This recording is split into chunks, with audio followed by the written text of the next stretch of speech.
ಚಿಗುರೊಡೆದಾಗ ಮಾತ್ರ ನಾವೆಲ್ಲರ ಶ್ರಮ student innovation more than 1,000 ಮಾಡಬೇಕು ಅಂತ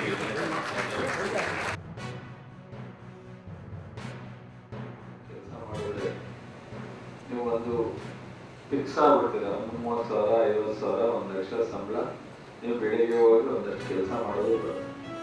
ನೀವು ಈ ತರ ಇಂಡಿಪೆಂಡೆಂಟ್ ಆಗಿ ನೀವೇನಾದ್ರು ಅಳವಡಿಸ್ಕೊಂಡ್ರೆ ನೀವೇ ಯಜಮಾನರ ತರ 4 ಜನ 5 ಜನ 10 ಜನಕ್ಕೆ ಅಪಾಯಿಂಟ್ಮೆಂಟ್ ಕೊಡಬಹುದು. ನಿಮ್ಮ ಆರ್ಥಿಕವಾಗೂ ಹೆಚ್ಚು ನಿಮ್ಮ ಎಫರ್ಟ್ ಮೇಲೆ ನೀವು ಬೆಳೆಸ್ಕೊಳ್ಳಿಕ್ಕೆ ಅನುಕೂಲ ಆಗುತ್ತೆ. ಆದ್ರೆ ಸ್ಟಾರ್ಟ್ಅಪ್ಗಳು ಕೃಷಿನಲ್ಲಿ ಬಹಳ ಕಡಿಮೆ. ಅಂದ್ರೆ ಏನ್ ಸಮಸ್ಯೆ ಆಗ್ತಾ ಇದೆ, ಏನಾದ್ರೂ ಅದನ್ನ ಹೆಚ್ಚು ಒತ್ತು ಕೊಟ್ಟು ಕೃಷಿಗೆ ಸಂಬಂಧಿಸಿದಂತ ಸಮಸ್ಯೆಗಳನ್ನ ನಾವು ಪರಿಹರಿಸಲಿಕ್ಕೆ ಅವಕಾಶ ಆಗುತ್ತಾ? ಆ ಸಮಸ್ಯೆಗಳನ್ನ ನಾವು ಪರಿಹರಿಸುವಂತ ನಿಟ್ಟಿನಲ್ಲಿ ಬರುವಂತ ಸವಾಲುಗಳೇನು, ಅದನ್ನ ಯಾವ ರೀತಿ ನಾವು ಎದುರಿಸಬೇಕಾಗುತ್ತೆ, ಅದಕ್ಕೆ ನಮ್ಮ ತಯಾರಿ ಇದೆ, ಇದ್ರ ಬಗ್ಗೆ ಚರ್ಚೆಗಳು ಅವಶ್ಯಕವಾಗಿ.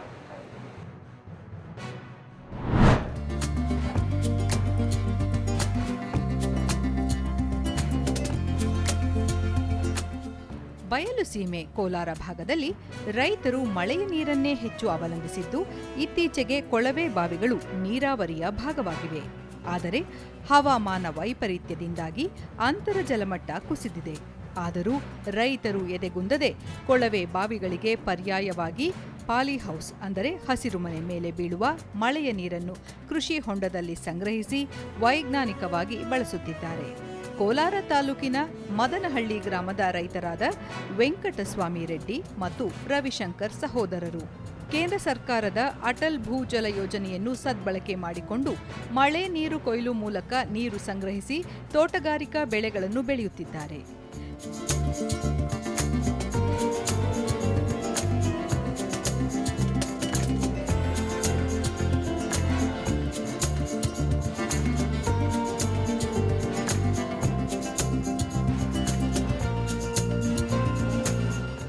ರೈತ ವೆಂಕಟಸ್ವಾಮಿ ರೆಡ್ಡಿ ಮತ್ತು ರವಿಶಂಕರ್ ಸಹೋದರರು ಸಮಗ್ರ ಬೇಸಾಯ ಪದ್ಧತಿ ಅನುಸರಿಸುತ್ತಿದ್ದಾರೆ. ಇದರಿಂದ ವರ್ಷ ಪೂರ್ತಿ ಒಂದಲ್ಲ ಒಂದು ಬೆಳೆ ಬೆಳೆಯುತ್ತಿದ್ದು ಕೈತುಂಬಾ ಸಂಪಾದನೆಯನ್ನೂ ಮಾಡುತ್ತಿದ್ದಾರೆ. ತೋಟದಲ್ಲಿ ಹವಾಮಾನ ಮಾಪನ ಕೇಂದ್ರ ಸ್ಥಾಪಿಸಿದ್ದು ಇದರಲ್ಲಿ ತೇವಾಂಶ ಹಾಗೂ ಉಷ್ಣಾಂಶ ದಾಖಲಾಗುತ್ತದೆ. ಇದರಿಂದಾಗಿ ಹವಾಮಾನಕ್ಕೆ ಅನುಗುಣವಾಗಿ ಬೆಳೆ ಮಾರ್ಪಾಡು ಮಾಡಿಕೊಳ್ಳುತ್ತಾರೆ. ಪಾಲಿಹೌಸ್ನಲ್ಲಿ ಕ್ಯಾಪ್ಸಿಕಂ ಬೆಳೆಯಲಾಗಿದೆ. ಜಮೀನಿನಲ್ಲಿ ಕೊತ್ತಂಬರಿ, ಟೊಮೆಟೊ, ಮಾವು ಇನ್ನಿತರ ತೋಟಗಾರಿಕೆ ಬೆಳೆಗಳನ್ನು ಬೆಳೆದಿದ್ದು ಜೇನು ಹಾಗೂ ಕುರಿ ಸಾಕಾಣಿಕೆ ಕೂಡ ಮಾಡುತ್ತಿದ್ದಾರೆ.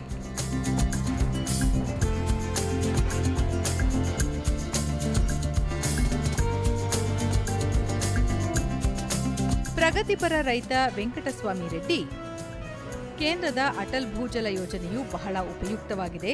ತೋಟಗಾರಿಕೆ ಇಲಾಖೆ ಮೂಲಕ ಈ ಯೋಜನೆಯ ಲಾಭ ಪಡೆದಿದ್ದು ತಮ್ಮ 2 ಎಕರೆ ಪ್ರದೇಶದಲ್ಲಿ ಪಾಲಿಹೌಸ್ ನಿರ್ಮಿಸಲಾಗಿದೆ. ಪಾಲಿಹೌಸ್ ಮೇಲೆ ಬಿದ್ದ ನೀರನ್ನು ಸಂಗ್ರಹಿಸಿ ಬಳಿಕ ಪೈಪ್ಲೈನ್ ಮೂಲಕ ಕೃಷಿ ಹೊಂಡಗಳಿಗೆ ಹರಿಸಲಾಗುತ್ತದೆ. ಸುಮಾರು 20 ಲಕ್ಷ ಲೀಟರ್ ನೀರು ಸಂಗ್ರಹವಾಗಿದ್ದು ಪಾಲಿಹೌಸ್ ನಿರ್ಮಾಣಕ್ಕೆ 70 ಲಕ್ಷ ರೂಪಾಯಿ ವೆಚ್ಚವಾಗಿದೆ. ಮಳೆಯ ನೀರು ಅತ್ಯಂತ ಉತ್ಕೃಷ್ಟವಾಗಿದ್ದು ಇದರಿಂದ ಒಳ್ಳೆಯ ಬೆಳೆ ಬೆಳೆಯಬಹುದು ಎಂದರು. ಅಂದಾಜು ಮೊತ್ತ 70 ಲಕ್ಷ ಆಯಿತು. ಸರ್ಕಾರದಿಂದ ಸಹಾಯದಿಂದ ನಮಗೆ 30 ಲಕ್ಷ ಸಿಕ್ತು. ಹಾಗಾಗಿ ಇದನ್ನು ಮಾಡಿಸ್ಕೊಂಡು ನಾವು ಬೆಳೆ ಬೆಳೀತಿದ್ದೀವಿ. ಅದಕ್ಕಿಂತ ಏನಪ್ಪ ಅಂತಂದರೆ ವಿಶೇಷವಾಗಿ ಇದರಲ್ಲಿ ಬರ್ತಕ್ಕಂಥ ಮಳೆ ಬೀಳ್ತಕ್ಕಂಥ ನೀರನ್ನು ಒಂದು ಪೈಪ್ಲೈನ್ ಮಾಡಿ ಒಂದು ಕೃಷಿ ಹೊಂಡ ಮಾಡಿಕೊಂಡು ಸುಮಾರು ಒಂದು 20 ಲಕ್ಷ ಲೀಟರ್ ಸಾಮರ್ಥ್ಯದ ಕೃಷಿ ಹೊಂಡ ಮಾಡಿಸ್ಕೊಂಡಿದ್ದೀವಿ. ಪ್ರಗತಿಪರ ರೈತ ರವಿಶಂಕರ್, ಹಳೆಯ ಪದ್ಧತಿಯ ಮೂಲಕ ಕೃಷಿ ಮಾಡಿದರೆ ಲಾಭದಾಯಕವಾಗಿ ಕೃಷಿ ಮಾಡಲು ಸಾಧ್ಯವಿಲ್ಲ. ಕೇಂದ್ರ ಮತ್ತು ರಾಜ್ಯ ಸರ್ಕಾರಗಳು ಹಲವಾರು ರೈತ ಸ್ನೇಹಿ ಯೋಜನೆಗಳನ್ನು ರೂಪಿಸಿವೆ. ಅದರಲ್ಲೂ ಕೇಂದ್ರ ಸರ್ಕಾರದ ಅಟಲ್ ಭೂಜಲ ಯೋಜನೆ ಅತ್ಯಂತ ಉಪಯುಕ್ತವಾಗಿದೆ. ರೈತರು ಸರ್ಕಾರಗಳ ಯೋಜನೆಗಳನ್ನು ಸದುಪಯೋಗ ಪಡಿಸಿಕೊಳ್ಳಬೇಕು. ಮುಖ್ಯವಾಗಿ ಸಮಗ್ರ ಕೃಷಿ ಪದ್ಧತಿಗಳನ್ನು ಅನುಸರಿಸಬೇಕು. ಇದರಿಂದ ಆದಾಯ ಹೆಚ್ಚಿಸಿಕೊಂಡು ಆರ್ಥಿಕವಾಗಿ ಸ್ವಾವಲಂಬನೆ ಹೊಂದಬಹುದು ಎಂದು ಹೇಳಿದರು. ಒಂದು ಸಕ್ಸಸ್ ಅಂತ ಅನ್ನೋದು ಒಬ್ಬ ರೈತನಿಗೆ ಬರಬೇಕು ಅಂತಂದರೆ ಹೊಸ ಇನ್ನೋವೇಟಿವ್ ಆಗಿ ಯೋಚನೆ ಮಾಡಬೇಕು. ಇನ್ನೋವೇಟಿವ್ ಆಗಿ ಬೆಳೆಗಳನ್ನ ಅಳವಡಿಸ್ಕೊಂಡು ಹೋಗಬೇಕು. ಕೃಷಿನೇ ನಂಬಿಕೊಂಡು ಇವತ್ತು ಸಮಗ್ರವಾಗಿ ಆದಾಯದಲ್ಲಿರ್ಬೋದು. ಕೋಲಾರ ತಾಲೂಕಿನ ತೋಟಗಾರಿಕಾ ಹಿರಿಯ ಸಹಾಯಕ ನಿರ್ದೇಶಕ ಶಿವಾರೆಡ್ಡಿ, ಕೋಲಾರ ಭಾಗದಲ್ಲಿ ಕೊಳವೆ ಬಾವಿಗಳಲ್ಲಿ ಅಂತರ್ಜಲ ಮಟ್ಟ ಕುಸಿಯುತ್ತಿದ್ದು, ಮಳೆಯ ನೀರನ್ನು ಸದ್ಬಳಕೆ ಮಾಡಿಕೊಂಡು ಹೆಚ್ಚೆಚ್ಚು ಬೆಳೆಗಳನ್ನು ಬೆಳೆಯಲು ಹಾಗೂ ಅಧಿಕ ಇಳುವರಿ ಪಡೆಯುವ ಉದ್ದೇಶದಿಂದ ಅಟಲ್ ಭೂಜಲ ಯೋಜನೆಯನ್ನು ಅನುಷ್ಠಾನಗೊಳಿಸಲಾಗಿದೆ.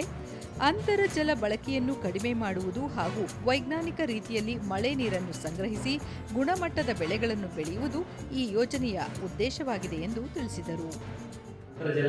ಜಿಲ್ಲೆಯಲ್ಲಿ ಅಂತರ್ಜಲ ಕುಸಿತ ಹಿನ್ನೆಲೆಯಲ್ಲಿ ಮಳೆ ನೀರನ್ನು ಸಂರಕ್ಷಣೆ ಮಾಡಿಕೊಂಡು ಆ ನೀರನ್ನು ಬಳಕೆ ಮಾಡಿಕೊಂಡು ಅದಕ್ಕೆ ಇಳುವರಿ ಮುಂದಿನ ಮಾಡುವ ಉದ್ದೇಶದಿಂದ ಅಟಲ್ ಭೂಜಲ ಯೋಜನೆಯನ್ನು ಅನುಷ್ಠಾನಗೊಳಿಸ್ತಾ ಇದ್ವಿ.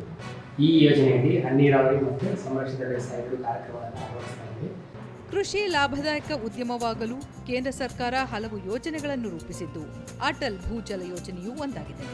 ಸಾಂಪ್ರದಾಯಿಕ ಬೆಳೆಗಳೊಂದಿಗೆ ವೈಜ್ಞಾನಿಕ ಮನೋಭಾವ ಮೈಗೂಡಿಸಿಕೊಂಡರೆ ಕೃಷಿ ಲಾಭದಾಯಕ ಆಗಲಿದೆ ಎಂಬುದಕ್ಕೆ ಈ ರೈತರು ಮಾದರಿಯಾಗಿದ್ದಾರೆ.